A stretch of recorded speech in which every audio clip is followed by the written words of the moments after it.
Hello வணக்கம். இது உங்கள் சிவி ஜோன். சொல்லரும் எப்படி இருக்கீங்க? இப்போ பார்த்தீங்கன்னா சம்பவம் வேணும்னு இந்த திவ்யா பண்ணுற விஷயங்கள் ரொம்ப மட்டங்கப்பா.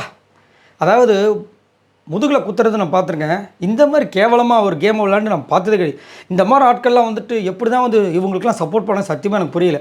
என்னென்னா 4 பேரும் டீமாக சேர்ந்து பிரஜன், விஜய் பார்வதி, சாண்ட்ரா, திவ்யா எல்லாருமே சேர்ந்து தான் அந்த அன்புக்கு அங்கே உடைக்கணும்னு பிளான் போடுறாங்க.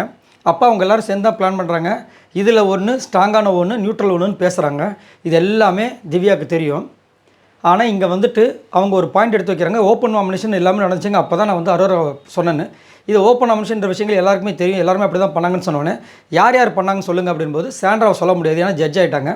அடுத்தது பார்த்திங்கன்னா நம்ம பிரஜனை சொல்ல முடியாது. பிரஜன் வெளியே போயிட்டார். கூட இருந்தது யார்? திவ்யா. அதனால் திவ்யான்ற ஒருத்தர் சொன்னாங்க. ஏன்னா இருந்தாங்க.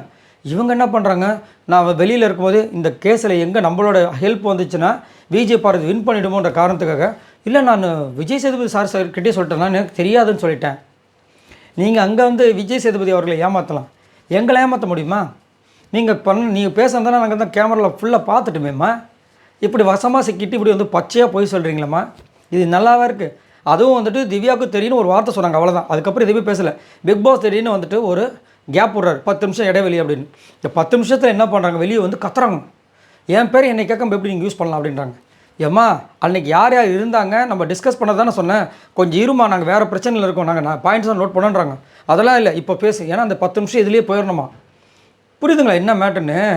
எந்தெந்த வகையிலலாம் தொல்லை கொடுக்கணும்னு பார்க்குறாங்க பாருங்கள். எவ்வளோ அழகாக அவங்களுக்கு சேருது பாருங்கள். அரோரா ஜெயிக்கிறதுக்கு எப்படி வந்து ஒன்று சேர்றாங்க பாருங்கள். இதே விஜய் பார்வதி சேரணும், ஜெயிக்கணும் தோக்கிறதுக்கு நிறைய பேர் வேலை செய்கிறாங்க. எதுவும் இப்போ விஜய் பார்வதி கூண்டில் இருக்கும்போது சபரியோட மூஞ்சை நல்லா நோட் பண்ணிங்கன்னா தெரியும். இப்படியே வச்சுருக்காரு. ஏன் அது இஞ்சத்தொன்ன குரங்கு மாதிரி வச்சுருக்கீங்க மூஞ்சி, ஏன் இந்த மாதிரி இவ்வளோ காழ்ப்புணர்ச்சி ஏன்னு பார்க்குறது? அந்த அளவுக்கு அந்த அம்மா பாயிண்ட் பேசுகிறாங்க. நீங்களும் திறமையாக இருந்தால் பேசுங்கன்ற. நான் திறமை இல்லாதனால தான் நம்மளுக்கு பேச்சு வரல. அதனால தான் உங்களை யாருமே வக்கீலுக்கு சேர்க்கறது கிடையாது.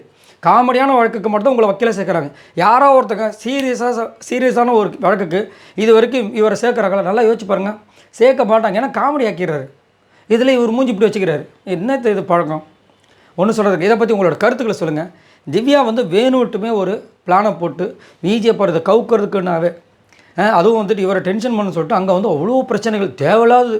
சாண்ட்ரா ஒரு வாரத்தை அங்கேயே டக்குன்னு திவ்யாவை டப்புன்னு அங்கேருந்து, நான் ஜட்ஜாக இருக்க இருந்தாலும் சொல்கிறேன், திவ்யா நம்ம பேசுறது உனக்கு தெரியாது, நம்ம 4 பேர் சேர்ந்து பேசலைன்னு ஒரு வாரத்தை கேட்டாலும் இவங்க மூஞ்சி எங்கே போய் வச்சுப்பாங்க? செம்ம லாக்கு, ஒன்றுமே பண்ண முடியாது. திவ்யா வந்து சாரி நான் மன்னிச்சிருங்கன்னு அசிங்க தான் போட்டு நிற்கணும். ஆனால் அது பண்ணால் யாருக்கு அசிங்க? உண்மையை பேசிட்டு போயிடலாமே. இதில் வேறு வந்துட்டு அவங்க சொல்லிட்டு நான் உள்ளே போய் எப்படி பேசுகிற மாதிரின்னு சொல்லிட்டு கோர்ட்டில் போய் பேசுகிறது அப்பப்பப்பப்பா. என்னமோ உண்மை அவங்க பக்கம், உண்மையிலே நேதி, நேர்மை, நியாயம், நீதின்ற பற்றி நேதின்ட்டேன். அவங்கள சொன்னால் நீதி கூட நேதியாக மாறுது. சரி, இதை பற்றி உங்களோட கருத்துக்களை சொல்லுங்கள். பாய் நண்பர்களே.